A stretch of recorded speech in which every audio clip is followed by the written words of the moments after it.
आपण पाहत आहात प्रेस मीडिया न्यूज। एसपींच्या कार्यालयात आढळला पोलिसाचा मृतदेह। मागील काही दिवसांपासून बीड जिल्हा महाराष्ट्राच्या राजकारणात केंद्रस्थानी आहे।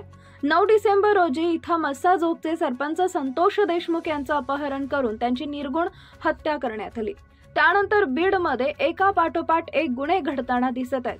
संतोष देशमुख प्रकरणाशी पोलिसांनी कुचराई केल्यामुळे बीड पोलीस प्रशासन ही चांगलंच चर्चेत आहे। येथील काही पोलिसांचे थेट मुख्य आरोपी वाल्मिक कराड याच्याशी संबंध असल्याचं समोर आलंय।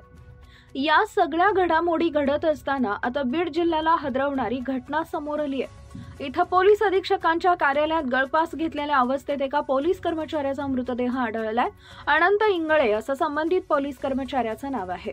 आज पहाटे त्यांनी पोलीस अधीक्षक कार्यालयात ड्युटीवर असताना टोकाचं पाऊल उचलल्याची माहिती समोर आली आहे। इंगळे यांनी अशा प्रकारे आपल्या आयुष्याचा शेवट का केला, त्यांच्या आत्महत्येमागे नेमकं कारण काय याची माहिती अद्याप समोर आली नाही। इंगळे यांनी आत्महत्या केल्याची माहिती त्यांच्या नातेवाईकांना देण्यात आली आहे। पोलीस घटनास्थळाचा पंचनामा करत आहेत। कर्तव्यावर असणाऱ्या पोलीस कर्मचाऱ्यांना अशा प्रकारे आत्महत्या केल्यानं बीडच्या पोलीस प्रशासनात खळबळ उडाली असून आत्महत्येच्या कारणाचा शोध घेतला जातोय। नातेवाईक घटनास्थळी दाखल झाल्यानंतर त्यांना कसला तणाव होता का यामागचं कारण समजू शकतं।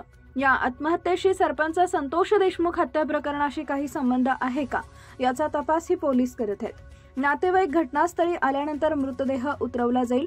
पंचनामा पूर्ण केल्यानंतर मृतदेह शवविच्छेदनासाठी पाठवला जाईल अशी माहिती पोलीस सूत्रांकडून देण्यात आली आहे। या घटनेचा पुढील तपास पोलीस करत आहेत। Bureau report, press media, Suraj पारवे।